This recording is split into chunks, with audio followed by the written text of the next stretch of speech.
आरोबाव मोनसे खोथा बिराद लासिंसिं माने आबसुआ दाखालि उदालगुरि लकसभा जानांगौ होननानै आन्दलन खालामनाय जों नुनो मोन्दों खोनादों बयबो मिथिगौ खिन्थु आन्दलनखौ खालामदों बयबो नुदों बयबो गोसोआव मोजां मोन्दोंमोनलाय आबसुआबो बिबाय मोजां जाबाय उदालगुरि लकसभाखौ खिन्थु बिथांमोना मा खालामदों आन्दलन खालामनानै जास्ट प्रेस मिटल' होदों खुनु लिखित मेम'रेन्डाम होआखै बे आरो जोंखौ जाम्बा खालामबावनाय जायाखैमा बिटिसि बासिरायखौ बिटिसिनि रायजो राजाफोरखौ आरोबाव जाम्बा खालामनाय जाबावबाय सब समय बुरबकथों माथों जोंनि रायजोफोरखौ थगायबाय थायो बे आबसुआ आगोलावबो थगायबोखाबाय आरो नै दा आन्दलना खालामबाय प्रेस मिट खालामबाय जोब्बाय मेम'रेन्डाम होआखिसैलाय जोंखौ जाम्बा नंदों बिसोरो मथथे बिदि जानो नाङा मावबाय नालाय मावबाय मोजाङै मावबानो जाबाय मा लाखोमा दोनखोमा मा आन्दलन बेलाय जायाखै बियो बेखौ जों मानिनो हाया बिथांमोना मेम'रेन्डाम होदों लिखित हिसाबै होदों अब्लासो जों बुजिनो हागोन जे आबसुआ नंगौ उदालगुरि लकसभाखौ नागिरमारदों होननानै प्रमानखौ जोंनो होनो हायाखै देखायबानो जाबाय जुदि प्रमान दंबा लिखित होआखै खालि प्रेस मिट खालामनानै सिरि थादों बेखिनियानो दे थेंक इउ जोंना बिपिएफ हानजा हिसाबै थांनाय 20 जुनाव जितु इलेक्सन कमिसननिफ्राय जितु समस्तिखौ लानानै डेलिमिटेसननि जितु ड्राफ्ट ओंखारदोंमोन बे ड्राफ्ट ओंखारनायनि सायाव एसेम्बलि समस्ति हिसाबै जोंहा बुंनांगौ गैया थिगैनो दङ जोङो 15था मोनदों एसेम्बलि हिसाबै खिन्थु लकसभा हिसाबै जोंहा बुंनांगौ दङ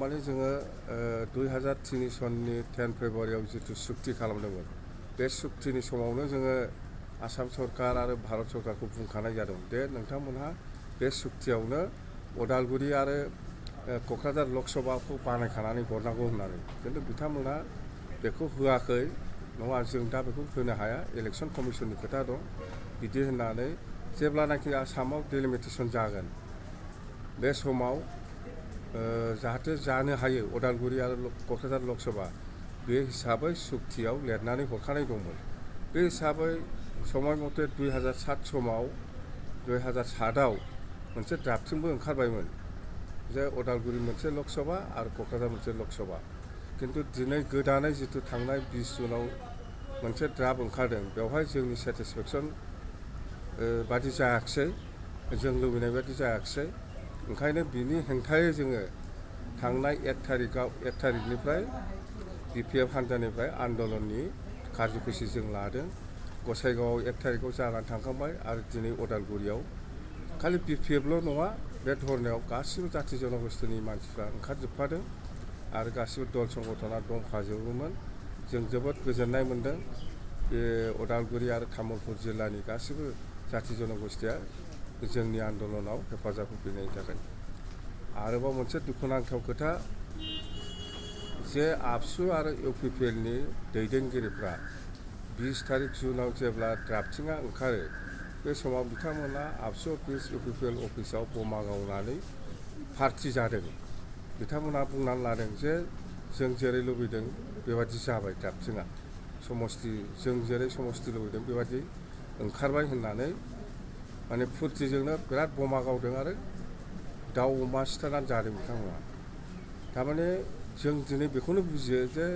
आबसु आरो इउपिपिएलनि लिडारफ्रा माने उदालगुरि पार्ट आरो बे तामुलपुर गरेस्वर मथथे 6था समस्तिखौ दरंजोंनो थाफानांगौ होननानै बिथांमोनहानो बुंदों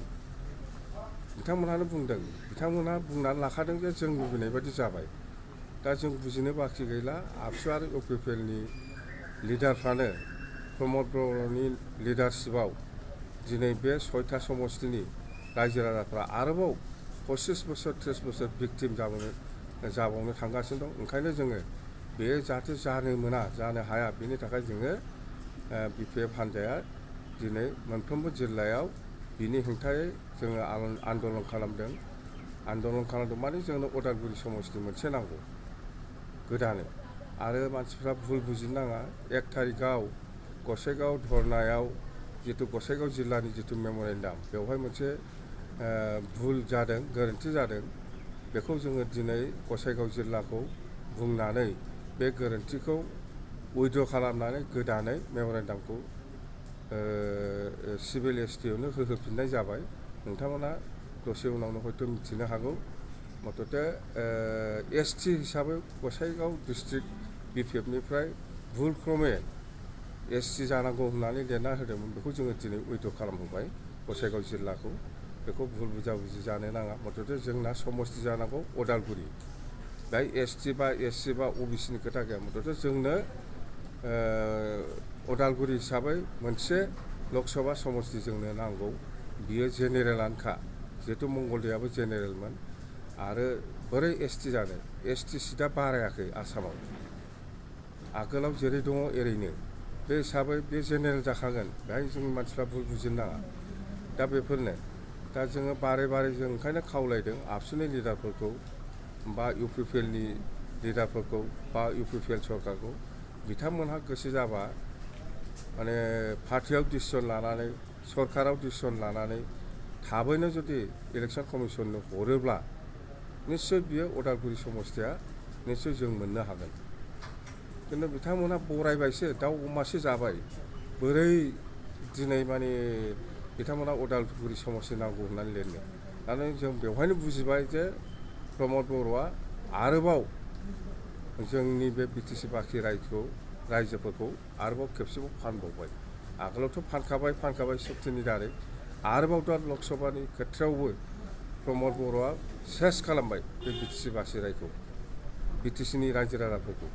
बयबो रायजो राजाफ्रा बयबो जाथि जनगोष्ठीया बयबो लुबैदों दिनै। खिन्थु प्रमद बर'आ चुपचाप साइलेन्ट। प्रमद बर'आ गोसो जाब्ला सरकाराव डिसिसन लानानै केबिनेट डिसिसन लानानै हरबानो जायो। दाबो समाय दङ 11 थारिखसिम क्लेम आरो अबजेक्सना हरबानो जाबाय। एबसुनि लिडारफ्राबो खालाम। एबसु माने इउपिपिएल माने एबसु, बेहायथ' बुजिनो जों बाखि गैखाया। बिसोर हरनोनो गोसो गैया। थारमाने बिसोरनो बानायखानाय थारमाने जे अदालगुरि जानो मोना, दरंआव थाफाजोबनांगौ होननानै। जायनि फलाव दिनै बे रिजाल्टआ ओंखारदों। खिन्थु जों मानिया। जोंनि बिटिसिनि गासिबो रायजो राजाफ्रा गासिबो जाथि जनगोष्ठीया लुबैदों जे अदालगुरि हिसाबै लकसभा जानांगौ। बे हिसाबै जोङो आन्दलनखौ लांबाय थागोन आरो जागासिनो दं। गाबोन क'क्राझाराव जाबावगोन, बेनि उनाव काजलगाव जागोन, बेनि उनाव बिजनि जागोन, बेनि उनाव बाक्सा जाबावगोन। आरोबाव बेफोर जोबखांनायनि उनाव आरोबाव जोंनि गेजेराव सावरायगोन जोंनि नेक्स्ट स्टेप जिथु आन्दलन बेखौ जों बोरै लांनो, बेखिनि खोथा। ओमफ्राय आं थाब्लाथ' बेबायदि जानायनि खुनु प्रश्नआनो फैयामोन। आं जुदि सरकाराव दंमोनब्ला बेबायदि खुनु दिन जानो हायामोन। आरो साहस गैया। जों थानांगौमोन सरकाराव, जों थानांगौमोन, अब्ला बेफोर जानो मोनामोन। लकसभायाव उदालगुरिया 100आव 100% जायोमोन। आरो जोंनो सुक्तिखारि आरो जों सरकार सालायनाय समाव बेबायदि जानो हायो नङा। दिनै प्रमद बर' सरकार दा जानाय समाव बे 3 बोसोराव मोननै एक्सट्रिमिस्ट अर्गानाइजेसन खुलिबाय बिटिसिआव। बे बोरै सान्थि जाखो बालाय? जों 15 बोसोर 17 बोसोर बिटिसि सालायनाय समाव मोनसेबो बेबायदि गोदान आर्मस दैग्रा संगठन उजियाखैमोन। खिन्थु दिनै प्रमदनि दिनाव मोननै जाबाय। बे मा जाखो? मा सिम्बल बेलाय? प्रमद बर'नि दिनाव जाबाय थागोन, गन्दगला जाबाय थाखागोन। दे, थेंक इउ।